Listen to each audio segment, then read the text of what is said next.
여러분 삶에 지속적으로 유혹하는 것이 무엇입니까? 그 유혹은 다른 게 아니고 자꾸 섞는 거예요. 섞는 거. 뭔가 자꾸 섞이면요 사용할 수가 없습니다. 근데 나를 유혹하는 것은 내 신앙의 순수함에서 이탈시켜서 혼합되게 만들려고 하는 궁극적인 목적을 가지고 있는 것이죠. 우리의 삶에서 지속적으로 유혹하는 그것은 각자가 다르겠지만 결국은 하나님 앞에서 순수한 삶을 살지 못하게 하고 혼합하려는 데 목적이 있는 거예요. 여러분 혼합하면 좋을 것 같죠? 혼합한 게 결코 우리한테 미관상으로도 아름답지 않습니다. 사실 제가 입고 있는 이 양복이 만약에 빨주노초 파란 무지개 색깔이라면 여러분 역시 감각이 있어 뭐 이러실 거예요. 이게 혼합된 게 우리가 생각하면 좋을 것 같지만 좋지 않다는 거죠. confusion by mixing 된 것들. 그래서 혼합된 건 우리도 잘 선호 안 합니다. 아직도 느낌이 안 오는 분들은 다음 주부터 제가 점심을 바꿔드릴 의향이 있는데 일단 저는 깔끔하게 밥은 밥대로 국은 국대로 먹고 혼합을 좋아하시는 분은 우리 다 먹고 남은 걸 이렇게 짬으로 해가지고 이제 섞어서 어떻게 해요? 다양한 게 들어가니까 더 몸에 좋을 것 같지 않나요? 아니죠. 미관상으로도 좋지 않을 뿐만 아니라 여러분이 절대 선호하지도 않는 겁니다. 혼합된 것은. 오전부터 우리가 열왕기 이제 상서에 나오는 솔로몬의 말년을 향해 보고 있는데 오늘 이제 그 점을 찍을 거예요. 다음 주부터는 솔로몬 안 나옵니다. 오늘 솔로몬 장례식까지 볼 거고 여러분 다 조문을 가셔야 될 텐데 옷은 다 차려 입었는지 모르겠어요. 결국에는요 이 솔로몬의 문제점은 뭐냐면은 혼합이 되었다는 거예요. 그 삶에 계속 끈질기게 지속적으로 유혹했던 게 한 가지 있는데 열왕기 상서 서두부터 지속해 오면서 계속 끈질기게 유혹하고 솔로몬의 신앙과 정치를 혼합시키려고 했던 한 인물이 있습니다. 그게 누구냐? 바로의 딸이라고 하는 사람이에요. 그래서 오후 설교 제목은요 내 안에 바로의 딸, 내 속에 바로의 딸이라는 제목으로 설교 제목을 정했습니다. 따라해 보시죠. 내 안에 바로의 딸. 여러분 내 안에 파라오의 딸처럼 소중히 귀중히 여기는 그것을 찾으셔야 돼요.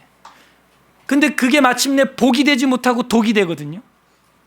열왕기상 3장 1절 빠르게 했던 거니까 여러분 다 체크가 돼 있습니다. 그죠?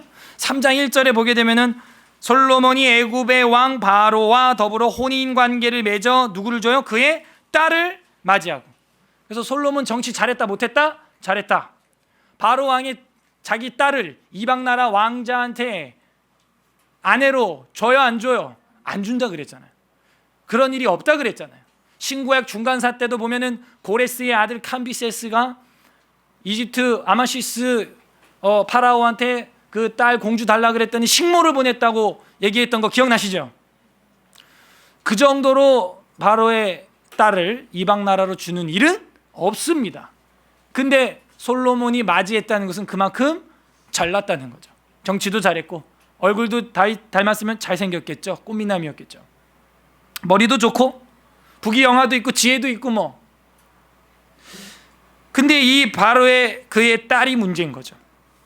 넘어가서 7장 8절 이제 복습하는 거예요. 솔로몬 인생 이제 결론을 맺을 겁니다. 오늘 11장 한 장만 오늘 볼 건데요. 오후 시간에는 11장도 짧지는 않아요. 3장 지나서 이제 7장 8절에 보면은 거기도 솔로몬이 거처할 왕궁은 그 주랑 뒤, 그 주랑 공부했죠 우리가 그 현관에 두는 그 기둥 같은 거라 그랬어요. 뒤 기둥으로 만든 건물 내지는 그런 거라 그랬습니다. 주랑 뒤 다른 뜰에 있으니 그 양식이 동일하며 솔로몬이 또 그가 장가든 바로의 딸을 위하여 집을 지었는데 바로의 딸 여기 또 체크를 해야겠죠. 그를 위하여 집을 지었다는 거예요. 위하여라는 단어가 눈에 걸려야 되겠죠.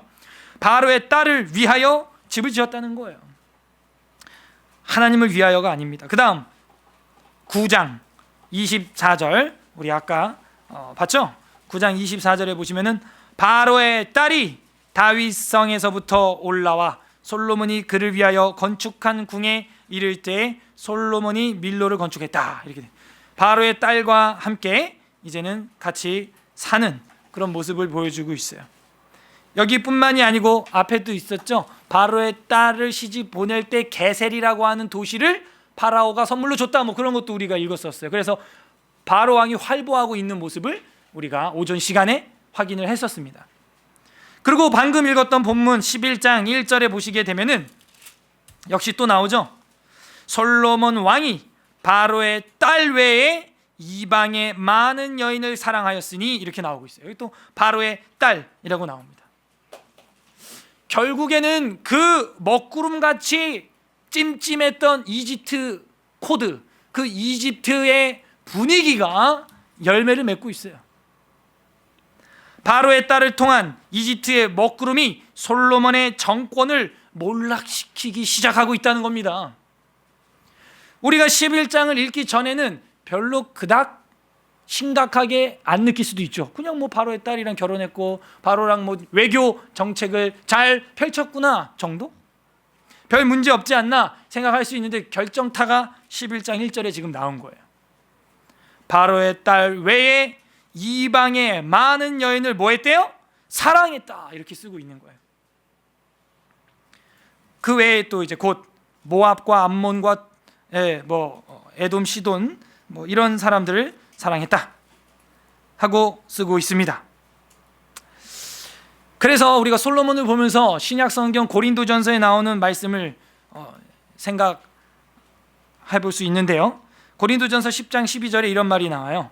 그런즉 선줄로 생각하는 자는 넘어질까 조심해라. 그렇게 잘 나가던 솔로몬이요, 이렇게 허무하게 넘어지는 거예요. 여자한테. 다윗도 누구한테 넘어졌어요? 여자한테 넘어졌죠. 아담도 누구한테 넘어졌어요? 여자한테. 예. 인류 최초로 범죄를 한 사람이 누구예요? 아담? 여자, 하와예요. 하와. 이 문제를 자꾸 어떤 분들이 물어보더라고요. 예. 왜 인류에서 두 번째로 범죄한 사람이 아담이냐? 잘 봐라 성경을. 누가 먼저 선악과를 먹었나? 하와가 먹었죠. 선줄로 생각했는지 솔로몬이 이렇게 넘어지는 거예요. 오전에는 우리가 그럼 뭐에 대해서 본 거예요? 솔로몬 삶을 보니까 뭐에 취약했어요? 뭐에 넘어지는 거예요? 뭐가 혼합되고 있는 거예요? 뭐가 바로의 딸 같은 존재였어요? 오전 시간에 보니까 권력, 금, 돈이었어요. 그죠? 권력과 돈입니다. 돈. 권력은 이제 명예라고도 할 수 있겠죠? 그것이 우리의 신앙을 어떻게 파괴하고 우리를 어떻게 유혹하는지를 오전 시간에는 우리가 본 거예요. 돈과 명예, 권력. 그 다음 지금 11장에서는 이제 뭐가 나와요?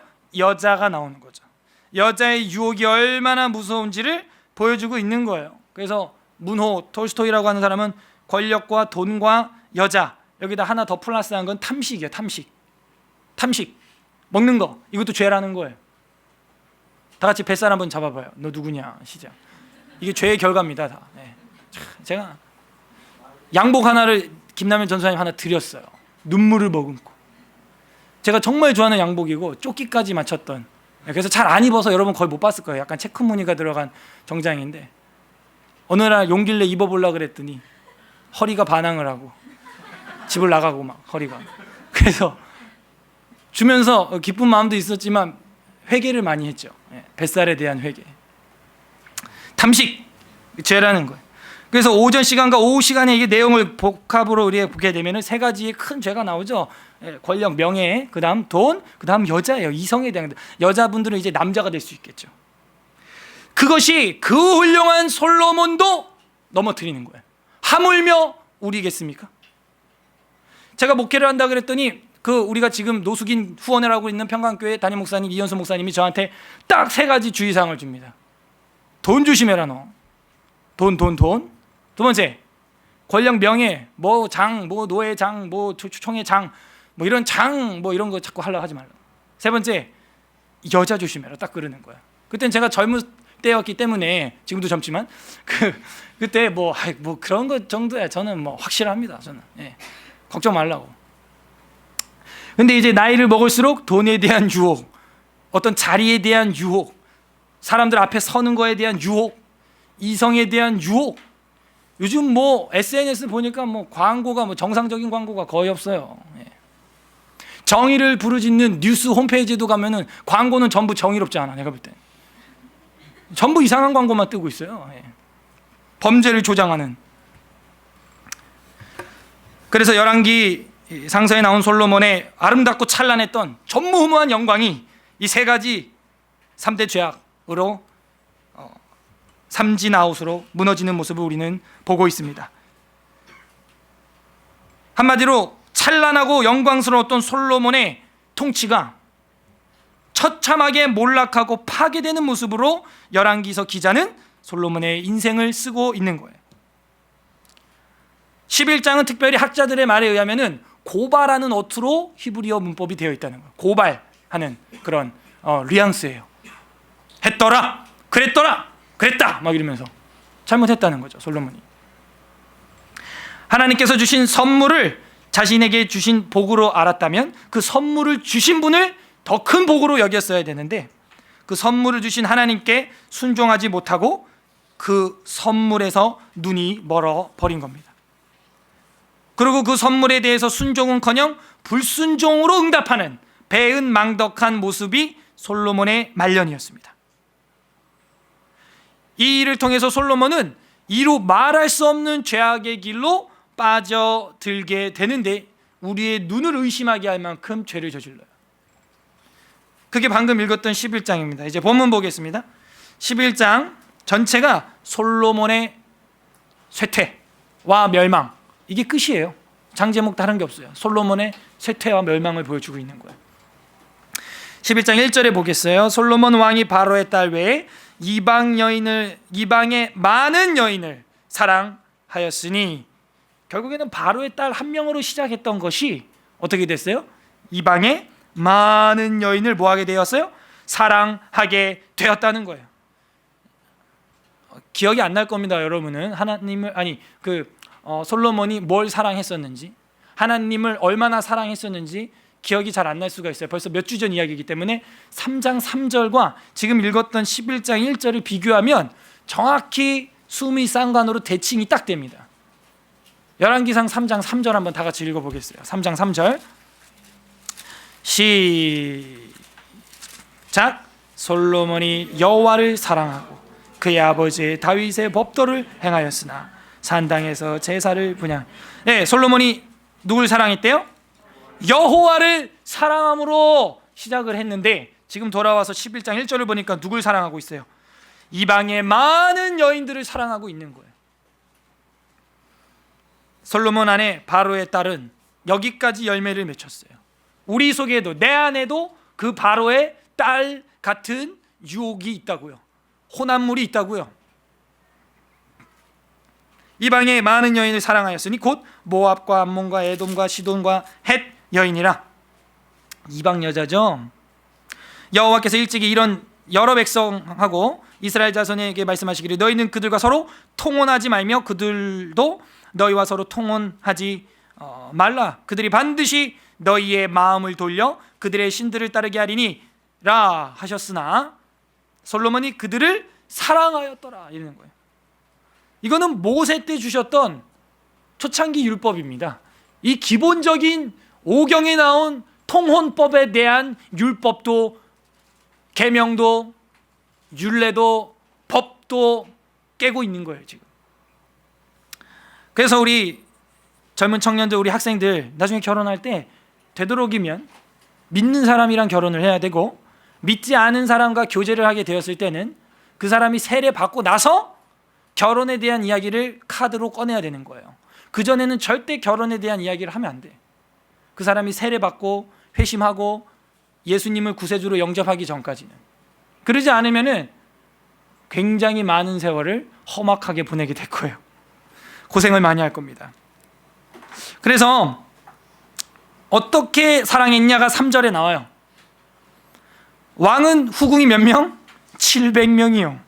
7명을 잘못 읽은 거 아니죠? 7명이 아니라 700명. 첩이 몇 명? 300명. 도한 몇 명? 1000명. 그의 여인들이 왕의 마음을 돌아서게 하였더라 이렇게 나오고 있어요. 결국에는 그 700명, 300명 되는 여자들이 솔로몬의 마음을 돌이키게 했어요. 이 여자들의 숫자도 지금 문제이지만 이 여자들이 보통 여자가 아니에요. 전부 이방 나라의 공주라는 것이죠. 힘이 있는 여자들이에요. 이런 걸 볼 때 솔로몬은 국제적인 정치는 잘한 것 같아요. 그래서 이런 국제적인 정치, 외교 정책을 혼인 관계를 통해서 정략적으로 결혼을 함으로써 유하게 정치를 해 나갔다는 걸 알 수가 있습니다. 하지만 국제 정치보다 더 중요한 것은 하나님의 정치예요. 하나님의 지능이에요. 그것은 오전에 봤던 신명기 17장에서 말한 것과 같이 여인을 많이 두지 말고 말이나 마병을 많이 두지 말고 은금을 많이 쌓지 말고 라고 말했던 모세의 율법에서 정확히 지적을 해주고 있습니다. 오전에는 그 부분을 제가 강조를 안 했어요. 오전에는 마병하고 은금만 제가 강조했기 때문에 기억이 안 날 수 있어요. 한 번 더 보겠습니다. 신명기 17장 다시 우리 돌아가겠습니다. 신명기는 신신당부라 그랬죠. 그 신자예요. 이 신자가 17장 17절 다 같이 읽겠습니다. 17장 17절 시작. 그에게 아내를 많이 두어 그의 마음이 미혹되게 하지 말 것이며 자기를 위하여 은금을 많이 쌓지만 그에게 아내를 많이 두어 그의 마음이 미혹되게 하지 말아라. 어떻게 될 것까지도 다 써주고 있죠. 미혹된다는 거예요. 그런 차원에서 우리 삶 가운데 있는 바로의 딸, 또 이방의 여러 여자와 같이 내가 좋아하고 있는 것들 정리를 해야 됩니다. 그 끊지 않으면 결국에는 그것들이 나를 미혹하는 거죠. 저는 목회자니까 다른 많은 잡다한 취미를 가지면 안 되겠다라는 생각을 해요. 하면 잘할 수 있을 것 같아요. 그림도 좋아하고 뭐 카메라 찍는 것도 좋아하고 노는 거 더 좋아하고 뭐 취미생활 뭐 만들려면 얼마든지 만들 수 있죠. 거기에 대한 장비, 카메라를 한다. 그럼 사진을 제가 했으니까 뭐 돈 기둥뿌리 하나 뽑을 수 있겠죠, 그죠? 그 정도로 열심히 할 수 있겠죠. 근데 마침내 그게 나를 미혹한다는 거예요. 유혹한다는 거예요. 그래서 아예 안 하는 게 나을 것 같아요. 아예 시작을 발을 안 들이는 게 나을 것 같아요. 그래서 아예 안 해요. 여러분도 여러분 삶 가운데 하고 싶은 게 많겠죠. 그러나 하고 싶은 걸 하는 것보다도 해야 할 걸 해야 되겠죠. 그렇지 않으면 마치 이 이방의 여인들처럼 그것들이 여러분을 신앙으로부터 유혹하는, 여러분을 혼합하게 만드는 그런 원동력이 된다는 거예요. 특히 목회자가 될 사람들, 리더가 될 사람들, 앞으로 중직이 될 사람들은 끊어야 될 게 많을 것입니다. 끊어야 될 것들이. 여차하면 그걸 향해서 달려갈 수 있기 때문이죠. 여차하면. 그걸로 뒤풀이하려고 여차하면 달려갈 수 있다는 거예요. 죄악의 길로. 이 700명과 300명은 이방 공주였습니다. 근데 공주라는 것은 뭘 시사하냐? 그 나라 신을 섬기는 사람들이라는 거죠. 그래서 그 나라 신들을 가지고 와서 솔로몬을 유혹합니다. 미혹하는 거예요. 혼합되게 만들어요. 먹지 못할 짬통의 음식들을 만드는 것처럼 말이죠. 4절에 보면 솔로몬이 나이가 많을 때 그 여인들이 그의 마음을 돌려 다른 신을 따르게 하였으므로 왕의 마음이 그의 아버지 다윗의 마음과 같지 아니하여 그의 하나님 여호와 앞에 온전하지 못하였으니 이는 시돈 사람 여신 아스다롯을 따르고 암몬 사람의 가증한 밀곰을 따름이라. 솔로몬이 여호와의 눈 앞에서 악을 행하여 그의 아버지 다윗이 여호와를 온전히 따름같이 따르지 아니하고 모압에 가증한 그모스를 위해서 예루살렘 앞 산에 산당을 지어주고 또 암몬 자손의 가증한 몰록을 위하여 그와 같이 하였으며 그가 또 그의 이방 여인들을 위하여 복수죠. 복수. 너무 기록하기에는 종이가 부족하고 아까우니까 그냥 짧게 이방 여인들을 위하여라고 되어 있죠. 다 그와 같이 한지라. 다 그와 같이 했으면 최소한 후궁 700명이니까 여기 완전 우상 박물관 됐겠죠. 세계 온갖 중근동에 있었던 우상들은 한눈에 다 볼 수 있겠죠. 다 볼 수 있습니다. 에스겔서에 가면 다 나와요. 그게 곤충신으로부터 해서 여호와 하나님의 노를 격발시키는 투기하는 우상으로부터 해서 온갖 우상들이 다 나오게 되어 있다는 것이죠. 그래서 우상 천국이 됐어요. 이방 여인들을 위하여 다 그와 같이 한지라. 그들이 자기의 신들에게 분향하며 제사하였더라. 그렇게 지혜로웠던 솔로몬이 이렇게 몰락을 하고 있습니다. 9절부터 이제는 이거에 대한 심판에 대한 이야기가 나옵니다. 솔로몬이 마음을 돌려 이스라엘의 하나님 여호와를 떠남으로 여호와께서 그에게 진노하시니라. 여호와께서 일찍이 두 번이나 그에게 나타나셨죠. 오전에 한 번, 두 번째 나타나셨죠. 그러고 나서 일찍이 두 번이나 그에게 나타나시고 10절, 이 일에 대하여 명령하사 다른 신을 따르지 말라 하셨으나 그가 여호와의 명령을 지키지 아니하므로 여호와께서 솔로몬에게 말씀하시되 네게 이러한 일이 있었고 또 네가 내 언약과 내가 내게 명령한 법, 금보다 귀한 법, 그거 법도를 지키지 아니하였으니 내가 반드시 이 나라를 내게서 빼앗아 내 신하에게 주리라.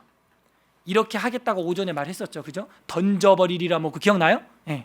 이 성전도 내가 집어 던져버리리라 그랬단 말이에요. 12절, 그러나 그 와중에도 은혜를 베풀겠다는 거예요. 내 아버지 다윗을 위하여 내 세대에는 이 일을 행하지 아니하고 내 아들의 손에서 빼앗으려니와 오직 내가 이 나라를 다 빼앗지는 아니하고 내 종 다윗과 내가 택한 예루살렘을 위하여 한 지파를 내 아들에게 주리라 하셨더라. 그 한 지파는 무슨 지파겠어요? 유다 지파죠. 그러니까 진노 중에도 은혜를 베푸시는데 그 이유는 뭐냐? 잘 읽어보니까는 내 종 다윗과 내가 택한 예루살렘을 위하여라는 거예요. 이거는 무슨 언약과 겹치는 거예요? 무슨 언약 생각나요? 다윗 언약 생각나죠? 그 어디 나온다 그랬어요? 사무엘하 7장에 나왔었잖아요. 내가 내 집을 지어주리라. 내 집이 항상 있게 하리라. 견고하게 해주리라. 그랬던 거 있죠? 기억나죠? 그 다윗 언약을 지금 말해주고 있는 거예요. 다윗 언약. 그래서 하나님의 그 언약 때문에 다 멸할 수 있지만 다 멸하지 않고 한 지파를 내 앞에 남겨줘서 내 아들들에게 주리라 했다는 것이죠. 이거는 이 뒤에 또 계속 나옵니다. 이 다윗 언약에 대한 등불 이야기는. 그러면 이제 반역자들이 이제 연속해서 일어나게 되는 거예요. 이거는 뭐예요? 하나님의 심판의 장면이고 허용하는 것이죠. 허용. 하닷이라는 사람이 반역자로 일어나고 르손이라고 하는 사람이 반역자로 일어나고 여로보암이라고 하는 사람이 반역자로 연속해서 3번이나 일어나게 되면서 솔로몬 정권을 흔들기 시작하는 거예요. 자, 이제 보겠습니다. 그 세 사람. 14절, 여호와께서 에돔 사람 하닷을 일으켜 솔로몬을 대적이 되게 하시니 그는 왕의 자손으로서 에돔에 거하였더라. 그래서 하닷이 이제 대들다가 이제 도망을 가게 됩니다. 애굽으로. 17절에 보게 되면은 그때의 하닷은 작은 아이라 그의 아버지 신하 중 에돔 사람 몇몇과 함께 도망하여 애굽으로 가려 했다. 18절, 미디안을 떠나 바란에 이르고 거기서 사람을 데리고 애굽으로 가서 애굽 왕 바로에게 나아가며 이 애굽 이집트 코드는 계속 나오죠. 이 이집트의 먹구름은 계속 껴있는 거예요. 그 세상에. 그걸 의지하게 됩니다. 솔로몬도 어떻게 할 수가 없죠. 나아가매 바로 왕이 그에게 집과 먹을 양식을 주며 또 토지를 주었다. 그 다음에 하닷의 이야기가 지나가고 나서 23절에 보세요. 하나님이 또 엘리아다의 아들 르손을 일으켜 솔로몬을 대적자가 되게 하시니, 르손, 이 레존이라는 말이 주권자라고 하는 뜻인데 이 르손이라고 하는 사람이 솔로몬의 두 번째 대적자가 됩니다. 그는 그의 주인 소바 왕 하닷 에셀에게서 도망한 자라.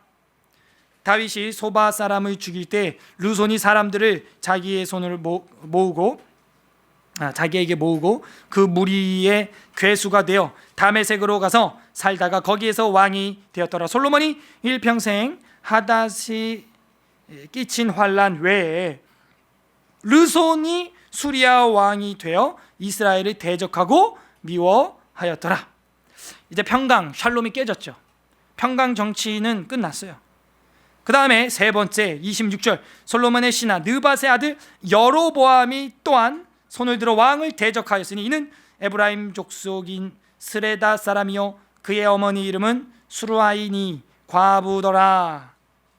28절, 이 사람이 여로보암은 큰 용사라. 솔로몬이 이 청년의 부지런함을 보고 세워 요셉 족속의 일을 감독하게 하였더니 그쯤에 여로보암이 예루살렘에서 나아갈 때 하면서 그렇게 충성스러운 여로보암이 왜 대적자가 됐는지를 갑자기 연결해서 설명을 해줍니다. 29절, 그쯤에 여로보암이 예루살렘에서 나아갈 때 실로의 사람 선지자 아히야가 길에서 그를 만나니 아히야라는 선지자가 여로보암한테 한마디를 합니다. 새 의복을 입었고 그 두 사람만 들에 있었더라. 30절, 아히야가 자기의 입은 새 옷을 잡아 12조각으로 옷을 찢었어요. 31절, 여로보암에게 이르되 너는 10조각을 가지라. 이스라엘 하나님 여호와의 말씀이 내가 이 나라를 솔로몬의 손에서 찢어 빼앗아 10지파를 내게 주리라 하고 했다는 거예요. 주고 오직 내 종 다윗을 위하고 이스라엘 모든 지파 중에서 택한 성읍 예루살렘을 위하여 한 지파를 솔로몬에게 주리니, 이렇게 나오는 거예요. 이거는 끝까지 다윗 언약을 지키는 신실하신 하나님의 모습을 보여주는 것이죠. 원래 다 던져버리리니 할 수 있거든요. 근데 그 다윗 언약, 내가 세우고 누구도 깰 수 없는 언약을 스스로 세우셨기 때문에 스스로 지키시는 거예요, 하나님이. 다윗 언약은 너무 중요한 것입니다. 그걸 알아야 지금 이런 것들이 해석이 되거든요. 왜 빠져나갈 길을 하나 남겨주시냐? 다윗 언약 때문이에요. 다윗 언약. 33절 이제 보시면 이게 또 중요한 말이 나옵니다. 우리 다 같이 읽어보겠습니다. 아히야가 하는 이야기예요. 지금 선지자가. 시작. 이는 그들의 나를 버리고 시돈 사람의 여신 아스다롯과 모압의 신 그모스와 암몬 자손의 신 밀곰을 경배하며 그의 아버지 다윗이 행한 같이 아니하며 내 길로 행하지 아니하며 나보기에 정직한 일과 내 법도와 내 율례를 행하지 아니함이니라. 딱 나오죠. 내 법도와 율례, 이거 오전에 봤죠. 이게 뭐였어요? 불을 켜는 스위치였거든요. 근데 그거를 행치 아니했다는 거, 불이 지금 꺼져 있다는 거예요. 이제 34절에 그러나 내가 택한 내 종 다윗이 내 명령과 내 법도를 지켰으므로, 다윗 언약을 계속 거론하고 있는 거죠.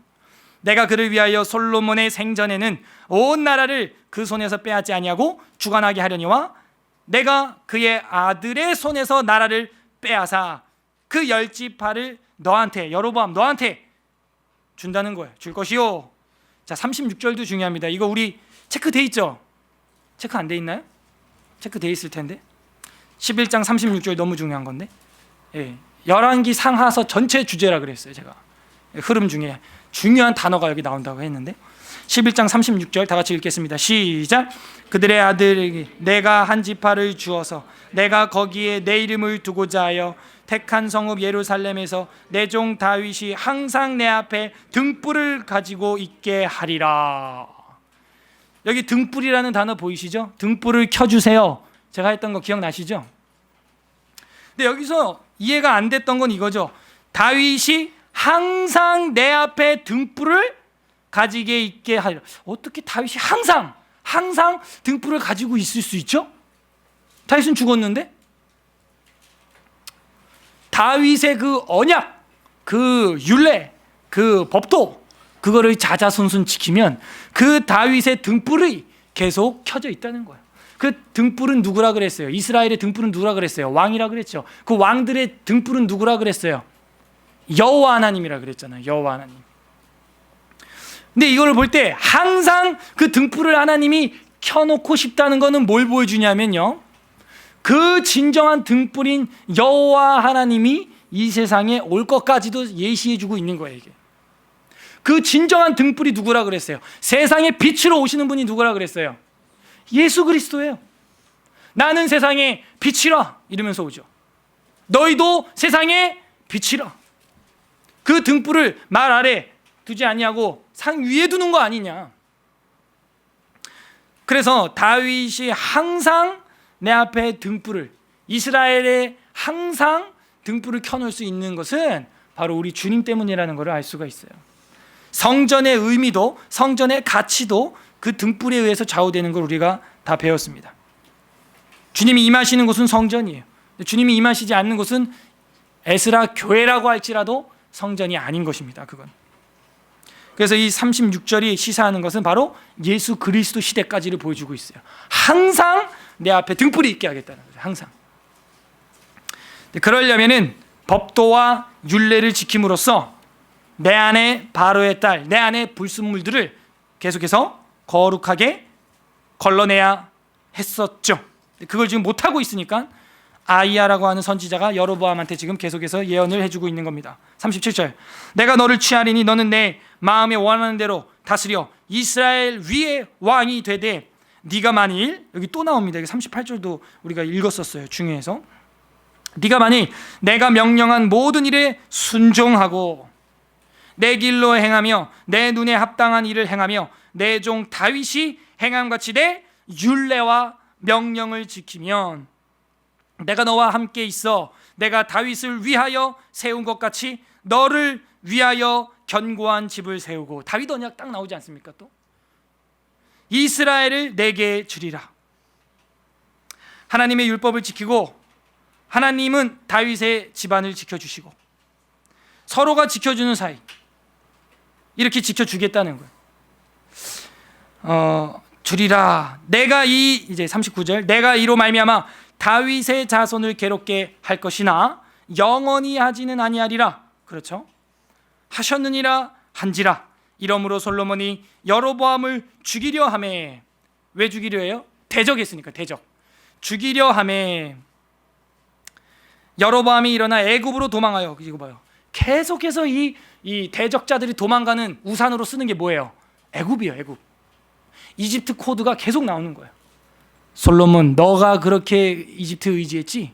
여기는 써있지 않는데 그렇게 말하는 것 같아요.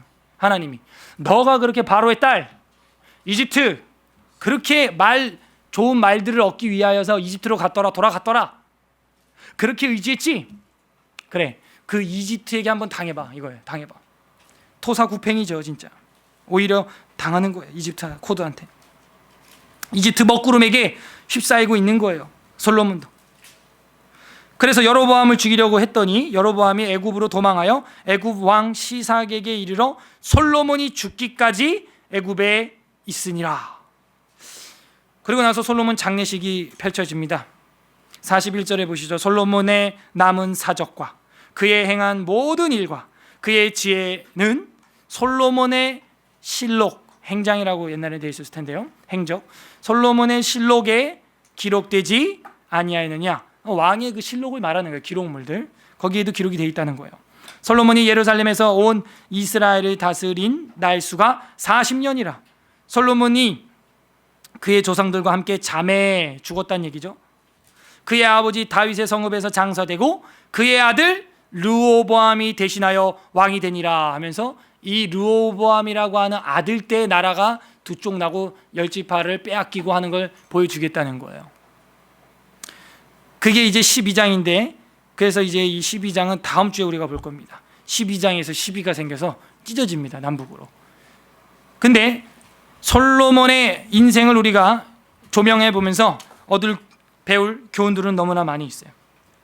이스라엘의 결혼 규례, 기본적인 결혼, 이방 통혼 금지법도 지키지 못했고, 모세를 통해 주신 왕의 규례, 왕이면은 그 신명기 17장 말들, 여자들, 은금들을 멀리하고 등사본을 뜨는데 율법서를 옆에 항상 두고 등사본을 떠라 했는데, 이 기본적인 율법도 그 지혜로웠던 솔로몬이 지키지 못했다는 거예요. 이제 정리를 좀 하려고 합니다. 한국교회의 바로의 딸은 뭘까요? 종교 혼합주의입니다. 혼합 종교예요. 로마 가톨릭 종교 혼합의 선봉주자들입니다. 그들은 안 되는 게 없어요. 다 돼. WCC, 그것을 주도하고 있는 세계적인 단체 중에 하나예요. 제가 우리 장년부 임원 회식할 때 한번 얘기를 했었고, 몇몇 형제자매들한테 제가 개인적으로 얘기했던 것 같은데, 우리 한국교회의 교회의 실상이 얼마나 처참한지 한 달 전에 또 한 번 제가 체험했던 일이 있습니다. 제가 아는 2년 동안 방을 같이 썼던 룸메이트 전도사님 한 분이 GBT 선교사예요. 성경 번역 선교의 선교사입니다. 그래서 최근이 아니죠. 작년에 한 자매를 그 선교사 간사를 만나게 되었고, 둘이 이제 결혼을 꿈꾸고 있었어요. 그리고 원래 올 3월이 됐네요. 3월에 결혼을 하려고 했습니다. 근데 파혼을 했어요. 파혼을 한 경위는 뭐냐면 그 여자친구 아버지가 경주에서 두 번째로 제일 큰 교회 담임 목사님입니다. 경주 시민교회. 저는 이거 다 까발릴 거예요. 뭐 상관없어. 이거는 폭로해야 돼. 경주 시민교회 혹시 다니는 우리 경주에서 오신 가족분들이 있으면 빨리 빼와. 거긴 교회가 아니에요. 그 경주 시민교회 통합 측입니다. 대한예수교 장로회 통합 측. 우리는 합동 측. 그 통합 측 교회 담임 목사님인데 우리는 그랬어요. 저희 전도사님하고 저는 동기니까 잘 됐다. 너 결혼하면 너 상인 어른이 그렇게 경주에서 두 번째로 큰 교회 담임 목사님이고 뭐 선교나 뭐 이런 거 빵빵 하겠네. 지원. 부럽다 야. 그래서 처음에는 분위기 좋았죠. 그래갖고 이제 상견례도 해야 되고 하니까 개인적으로 만나서 식사를 하는데 식사하기 전부터 이런 얘기가 있었어요. 그 여자친구 되는 자매가 성경 번역 선교회 간사라고 하면서 자꾸 성경을 외계인이 썼다고 그러는 거야. 그래갖고 우리 4박 5일 집회도 한번 왔었어요. 작년 겨울에. 그래서 여름에 들었습니다. 같이 커플이. 들었고 수정해줬어요. 왜 그러냐면 창세기에 보면은 우리가 우리의 모양을 따라 우리의 형상대로 사람을 만든 자, 우리라고 하는 복수가 나오고, 그 다음에 에스겔서에 보게 되면요, 하나님이 이상한 비행물체를 타고 나타나는 현현이 나타납니다. 단쇠 같은데 불이 번쩍번쩍하고 바퀴가 있는데 그 바퀴 안에 바퀴가 있고 그 비행물체는 수직 강하 유턴 없이 바로 직진하더라. 이런 구절이 나와요. 그거는 우리가 아는 바 케루빔이라고 하는 천사죠. 소 같고 사자 같고 독수리 같고 사람 같고, 이거 요한계시록에도 나오는 하나님 최측근 천사 그룹이라고 번역된 케루빔 천사입니다. 세라핌, 케루빔 천사들이죠. 근데 이걸 UFO 외계인이라는 거예요. 그래갖고 이제 에스라 강좌를 듣게 했고 다시 좀 정상으로 돌아왔는데 또 며칠 지나면 또 그 소리 하는 거야. 그래서 그 주변에 사이언털러지나 외계인을 섬기는 친구들이 있나 보다. 그 잘 찾아봐서 그런 언니들이랑 교제 못하게 끊어. 제가 이렇게 오달 내렸는데 그것도 아니라는 거야. 자, 이 내용을 일단 접고, 이 형제가 이제 그 경주시민교회 장인어른이 될 분과 식탁을 단둘이 하게 되었어요. 그런데 이제 성경 이야기를 하면서 이러는 거예요. 그분이 그 성경은 누가 기록했다고 믿고 있나? 사이될 사람한테. 총신 출신이니까 보수죠. 하나님의 감동으로 절대무한 진리의 말씀입니다. 그런 줄 믿습니다. 딱 이러는 거예요. 그분이 이 성경 자세히 보라고. 이 성경 기록자는 하나님이 아니고 외계인이라고. 웃기죠? 웃을 일이 아니에요. 이건 진짜 깜짝 놀랐어요. 이 친구가 깜짝 놀랐어. 무슨 소리냐고. 하나님의 감동으로 되어 있지 않냐고. 그러니까 바로 나오는 카드가 뭔지 알아요? 너는 생각이 굉장히 편협한 인간이구나. 그러니까 외국 사람들은 편협하다 그러면 못 견뎌합니다. 아우 생각이 굉장히 편협적이에요. 이러면 최고의 욕이야. 이게 아무튼 최고의 쌍욕이에요. 너는 생각이 참 편협해. 최고의 욕이죠.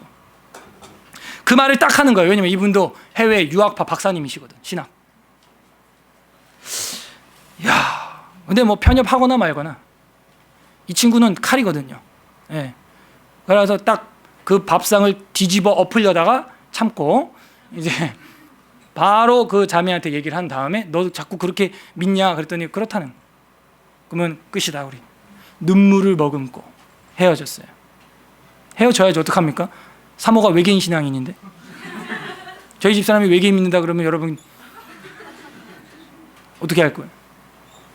알고 봤더니 그게 친구들이 아니라 아버지한테 이어받은 외계인 신앙이었던 거예요.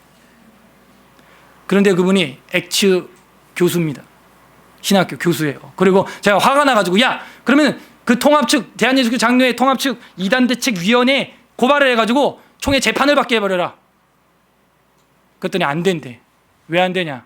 그 사람이 경주시민교회 담임 목사님이 통합측 이단대책위원장이야. 자기가 윗선이 없죠. 소름이 쫙 돋는 거예요. WCC 위원장이에요. 그분도 그 명성교회 김삼아 목사님이랑 같이 그 WCC 무슨 위원장이에요. 제가 좀 조심스럽지만 감히 말하는데 통합측 장로교회 조심하세요. 정말 조심하세요. 찢어진 이유가 있어요. 갈라진 이유가 있어요. 그것 때문에 갈라진 거예요. 에큐메니칼. 여러분이 속한 합동측 교단은 그 에큐메니칼에 동의 못해. WCC 우린 가입 안 해. 해가지고 나온 거예요. 이 이야기를 그 교회 성도들이 알까요? 자기 담임 목사님이 외계인 신앙이라는 거? 알면 거기서 밥 벌어먹고 있겠습니까? 그 사람이? 경주에서 두 번째로 큰 교회, 경주 시민교회. 거기서 밥 벌어먹고 있겠냐고요. 설교를 제가 인터넷으로 들어봤어요. 그런 말 한마디도 안 해. 예수님이 우리 사랑하십니다. 하나님 우리 아버지십니다. 그 입을 확. 그래서 한국교회의 바로에 따른 이런 것들이 혼합된 종교로 들어오고 있어요. 솔로몬을 욕할 게 아니에요. 그리고 또 하나 충격적인 사건은, 제가 이제 연세중앙교회라고 하는 침례교단에선 제일 큰 교회를 한번 다녔었던 이야기를 제가 많이 했었습니다. 공교롭게도 아까 말씀드렸던 그 전도사님도 열심히 특심인지라 거기를 한동안 인턴십으로 다녔었어요. 네, 2년 동안 전도사 그 인턴인 과정으로. 저도 한 2년 동안 총무로 있었고, 그때 눈으로는 믿기 힘들 만한 장면을 목격했습니다. 낮 시간에는 성도들이 다 출근하고 교회 잘 없죠. 그래서 목회자들이 낮 시간에 활동을 많이 하는 모습을 잘 못 봐요. 검은 차가 그 엄청나게 큰 예배당 안으로 이제 들어옵니다. 한 6, 7대 들어왔어요. 시커먼 리무진이. 근데 내리는 사람이 누구냐? 장경동 목사님 탁 내려. 그다음 윤선정 목사님 거기 있고, 그분들은 그 이른바 그 베레아 출신들이죠. 다 귀신 그 축기 한다고 이단으로 정제되어 있는 침례 성락교회의 그 아류들입니다. 사실은 윤석정 목사, 그다음 장경동 목사 내려. 그 교회가 윤석정 목사님 교회니까. 그다음 누가 내리느냐? 이초성 목사가 내려요. 많은 사람은 알 거예요. 이초성 목사가 얼마나 큰 이단인지. 그 다음 이재롱 목사가 내리고, 그 다음 나겸일 목사님이 내리는 거예요. 주한장로교회, 제일 큰 교회, 통합측교회, 장로교죠.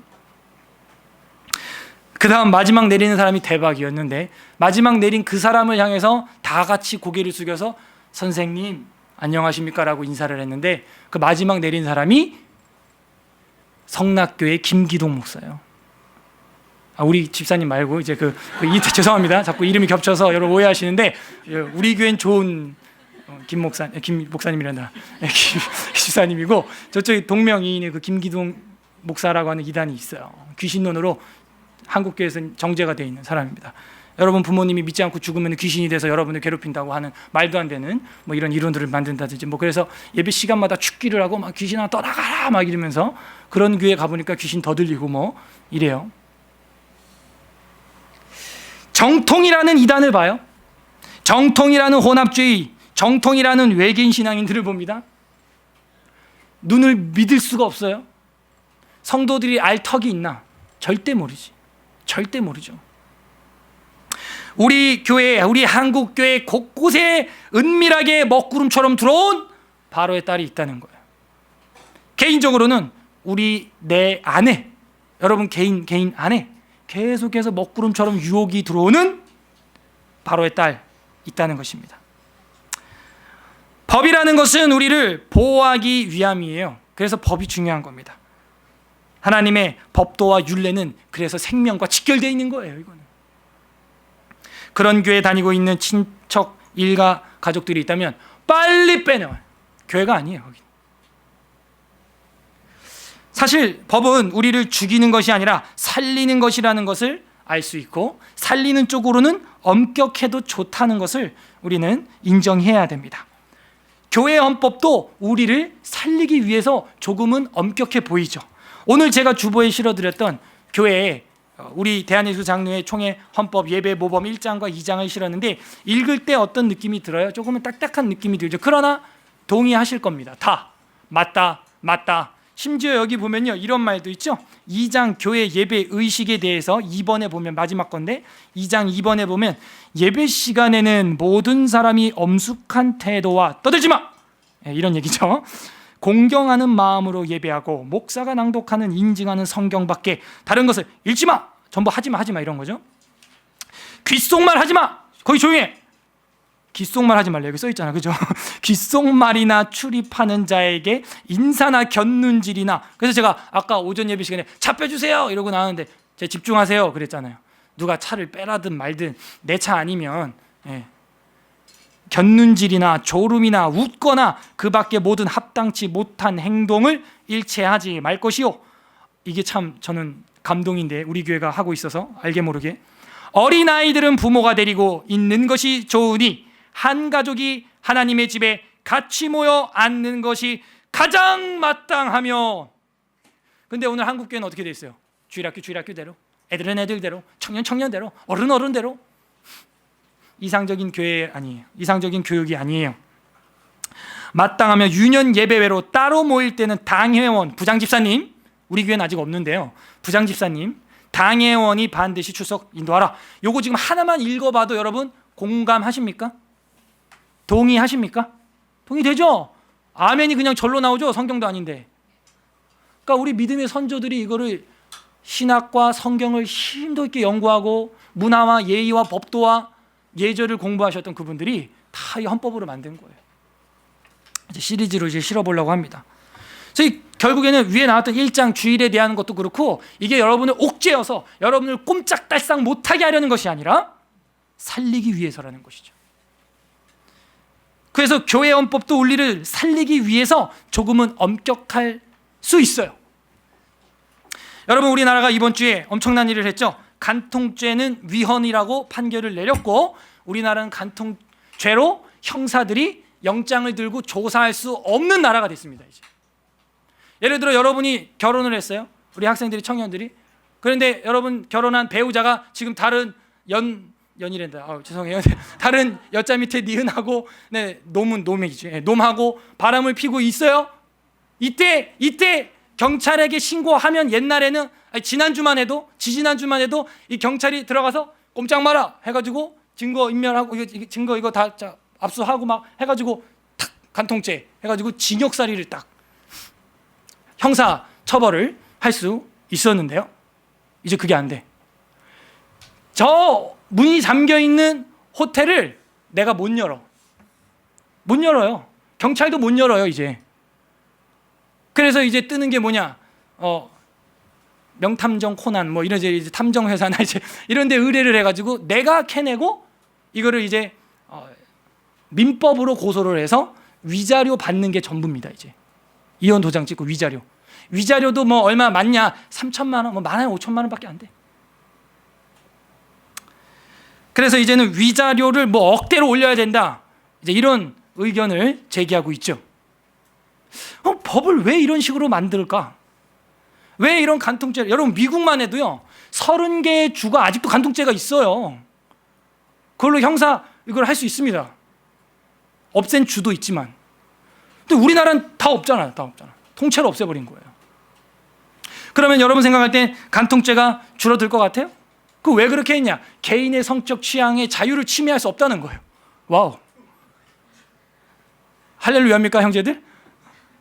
자매들도 마찬가지고. 개인의 그 성적 취향의 자유를, 인권을 뺏을 수 없다는 거예요. 여러분 간통죄에 대해서 이거를 없앰으로 인해서 간통죄가 줄지 않습니다. 그렇다면 그냥 놔뒀어야죠. 그리고 형량을 줄이든지 아니면은 다른 방법을 했었어야죠. 간통죄로 이제 형사들은 할렐루야 한대요. 왜? 일할 게 줄어서. 경찰 출동률이 이제 현저히 줄어듭니다. 남의 가정사에 껴들 일이 현저히 줄어드는 것이죠. 간통죄가 위헌이라는. 근데 이제 2명의 판사는 이거는 위헌이 아니라고 했습니다.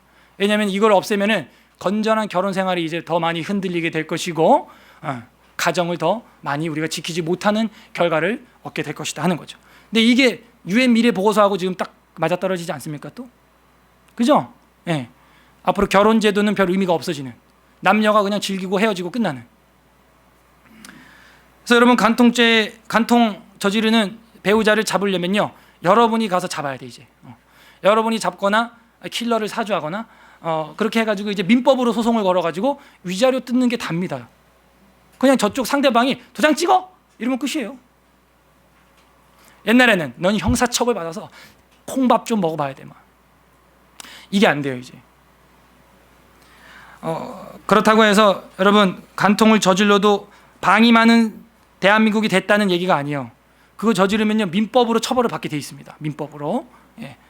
근데 이제 형사들이 이제 쳐들어가서 막 취재하고 이거를 못하게 됐다는 거죠. 최근에 엽총 사건 2번 일어나는 거 기억나시죠? 한 주에 엽총으로 사람을 죽인 게 7명이에요 지금, 그죠? 사냥할 때 쓰는, 돼지 잡을 때 쓰는 총을 경찰서마다 다 있거든요. 그 총들이 지금 거기 가서 빌린 다음에 돼지를 쏜 게 아니라 가족들을 쏴 죽였어. 예. 이런 일이 이번 주에 두 가정에서 따로따로 일어났죠. 엽총으로 이제 사람을 죽이는. 그러니까 어떻게 했어요? 이제는 총기를 소지자의 허가 기간을 5년에서 3년으로 줄였고, 총기를 전국에서 다 대여를 할 수 있었는데 이제는 거주지나 수렵지 관할에서만 빌릴 수 있고, 새벽 6시부터 9시까지 하루 종일 대여가 됐던 그 총을 이제는 수렵 그 시간대만 대여를 해주는 걸로 법이 강화됐다는 거죠. 결국은 왜 강화시키는 거예요? 생명을 보호하기 위해서죠. 그러니까 법은요 강화돼야 되는 거예요. 좋은 법은요 더 강화돼야 됩니다. 그래야 금보다 뛰어난 그 법이 생명을 지켜주는 것이죠. 그래서 이번 한 주간에 법에 대해서 생각해 볼 수 있는 사건들이 두 가지가 있었어요. 그래서 이거를 보면서 이 하나님이 주신 법도 율례를 솔로몬이 지키지 않은 것, 또 이것에 대해서 지키지 않았을 때 하나님이 3명의 대적자들을 일으켜서 채찍질하는 것은 지당한 겁니다. 만약에 이거를 가볍게 넘어간다면 어떻게 될까요? 그 후손들은 마음 놓고 우상 숭배하는 거예요. 마음 놓고 죄 짓는 거예요. 법은요 우리를 죽이는 것이 아니라 살리는 데 목적이 있는 겁니다. 근데 이제 인간들이 만든 법은 잘못되고 좀 미흡한 것도 있어요. 최근에 2만 원과 과자를 훔쳤는데 징역 3년 6개월이 나왔어. 2만 원하고 먹을 것 조금 한 봉지 훔쳤는데 징역 3년 이상이 나온 거예요. 이거는 너무 오래된 법을 법 쪽에 있는 사람들이 정비를 안 해서 생긴 해프닝이라고 뉴스에 나왔습니다. 그러니까 정비해야 될 법은 정비 안 하고 가만히 놔둬도 될 법을 괜히 건드려서 더 죄를 조장하는 그런 대한민국이 되고, 그런 대한민국에서 우리 아이들은 살아가게 되었다는 것이죠. 정리하겠습니다. 시간이 돼서. 모든 방면에 팔방미인이었던 솔로몬은 말년에 신앙적인 몰락과 정치적인 몰락을 동시에 맞이하게 됩니다. 그러면서 용두사미의 인생을 보여주게 됩니다. 그는요 조직력과 행정 능력을 가지고 있었어요. 두 번째, 그는요 외교 정책과 능숙한 대응 능력을 가지고 있었던 사람입니다. 세 번째, 한때는 하나님만을 사랑했던 겸손한 사람이었어요. 네 번째, 전 세계의 지혜의 대명사로 알려져 있었던 사람입니다. 심지어 오늘날 2015년까지도 불신자들도 지혜 그러면 솔로몬, 뭐 컴퓨터부터 해서 뭐 학습지부터 해가지고 은행부터 해서 지혜의 대명사 그러면 솔로몬이었어요. 그렇게 지혜의 대명사로 솔로몬이 남을 정도로 좋은 길을 가고 많은 사람들을 좋은 길로 들어서게 하는 표지판 역할을 감당했지만 정작 자기는 그 복된 길에서 이탈했다는 것이죠. 이건 시사하는 바가 커요. 우리도 남들은 에스라 강좌, 성경 강좌, 말씀으로 들어오게 해놓고 그런 표지판 역할을 해놓고 내가 넘어질 수 있다는, 선줄로 생각하는 자, 넘어질까 조심하라 하는 것이죠. 이 모든 원인은 그 인생의 말년에 세상 지능은 충만했지만 성경 지능은 가지지 못했기 때문이다 하는 거예요. SI, SQ 영적 지능은 가지고 있었죠. 근데 그게 잘못됐다 그랬잖아요. 그 영적 영성은 다양하다고 제가 말씀했죠. 신천지의 영성이 있고 불교의 영성이 있고 코란, 이슬람의 영성이 있다 그랬잖아요. 그러니까 영성 지능이 다가 아닌 거예요. 그 위에 계시 지능이 있고, 계시도 많다 그러죠. 코란도 계시라 그러죠. 불경도 계시라 그러죠. 계시 지능 위에 무슨 지능? 성경 지능. 비블리컬 인텔리전스. 이게 최고의 지능이라고 그랬잖아요. 여기서 벗어나면 지혜의 대명사요, 지혜의 표지판 역할을 했던 솔로몬도 무너지는 거예요. 그렇기 때문에 우리도 우리 마음속에 있는 바로의 딸을 의지할 것이 아니라 여호와 하나님을 의지하고 여호와 하나님을 따라가야 한다 하는 것이죠. 우리 잠언하고 사도행전 2절을 읽고 이제 기도하겠습니다. 잠언 3장 5절입니다. 잠언 3장 5절. 전에도 한번 읽었었는데요. 중요하기 때문에 한번 더 읽겠습니다. 잠언은 솔로몬의 잠언이죠. 본인은 지혜의 표지판 역할을 제대로 했다니까요.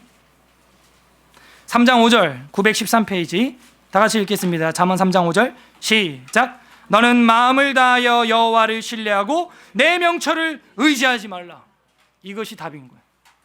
마음을 다하여 여호와를 신뢰하는 것은 성경 지능이에요. 그리고 내 명철을 의지하지 말라. 네 IQ, EQ, SQ 이런 거 의지하지 말라는 거예요. 여호와만은 의지하라는 거예요. 그 다음에 사도행전 8장 20절에 보게 되면은 이제 이런 말이 나옵니다. 사도행전 8장 20절입니다. 신약성경 요한복음 다음 사도행전 있죠? 8장 20절 오늘 마지막 읽을 말씀인데요. 조금은 해석이 필요한 말씀이지만 8장 20절 다 같이 읽겠습니다. 시작.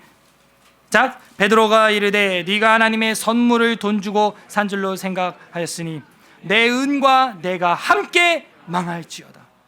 그러니까 하나님의 선물, 하나님의 계시의 말씀, 성경 지능 이런 건 돈이나 은이나 금이나 이런 걸로 되는 게 아니라는 거예요. 베드로가 이걸 누구한테 얘기하고 있는 거냐면 그 마술사 시몬한테 하는 얘기입니다. 이 마술사 시몬은 늘 인생이 그랬어요. 돈으로 모든 걸 해석하고 해결했던 사람입니다. 그런데 베드로는 이렇게 말합니다. 하나님이 주시는 그 지능은, 인텔리전스는 그런 게 아니라는 거예요. 돈으로 사고 이런 게 아니라는 거예요. 거저받는 거란. 그게 은혜라는 것이죠. 그 말씀 우리 거저받았지 않아요 지금? 그거를 의지하라는 것입니다. 여러분의 삶에 지속적으로 유혹하는 것이 무엇입니까? 그것이 결국은 솔로몬의 인생을, 또 우리나라 한국 교회를, 제가 아까 말씀드렸던 그런 교회들, 경주의 모 교회뿐만이 아니라 많은 교회가 저는 그러고 있을 거라고 생각해요. 그 많은 교회를 마치 먹지 못할 짬밥을 만드는 것처럼, 밥은 밥인데 먹지 못할 음식 쓰레기통의 짬밥처럼 모든 걸 섞어버려서, 모든 걸 유혹으로 섞어버려서 못 먹게 만든다는 것이죠. 솔로몬도 결국은 그렇게 못쓸 리더가 되어 버렸다는 겁니다. 하지만 많은 학자들이 추측하기는 말년에 회개하지 않았을까. 그래도 성경에 기록이 없지만 그게 바로 회개하면서 쓴 게 전도서다, 이렇게 보고 있는 거죠. 전도서. 우리 이 시간 하나님 말씀 생각하면서 다 같이 기도하겠습니다. 하나님, 우리 마음속에 계속해서 바로의 딸처럼, 그 먹구름처럼, 찌꺼기처럼 남아있는 거, 늘 나를 넘어뜨리는 거, 늘 나에게 섞이려고 하는 거, 먹지 못할 밥으로 만들려고 하는 거, 바로의 딸과 같은 거, 하나님 모두 걷어가 주시옵소서. 하나님, 내가 끊어버리게 해 주시옵소서. 단호하게 법을 집행하게 하여 주시옵소서. 이때 법을 단호하게 집행 안 하면 결국 그게 날 넘어뜨려요. 결국 그게 우리 가정을, 결국 우리 교회를 말도 안 되는 그런 이론으로 망쳐버리고, 사람들 앞에서는 외식을 떨고 자신은 스스로 거짓 종이 되어버리는 것입니다. 하나님, 나를 지속적으로 유혹하고 진리에서 벗어나 섞어버리려고 하는 그 모든 것으로부터 구해주시고, 내 안에 바로의 딸을 당장 본국으로 돌려보내게 하여 주시옵소서. 우리 같이 기도하도록 하겠습니다. 기도하겠습니다. 하나님 아버지, 감사드립니다. 이 한국교회와 우리 서울의 설화교회와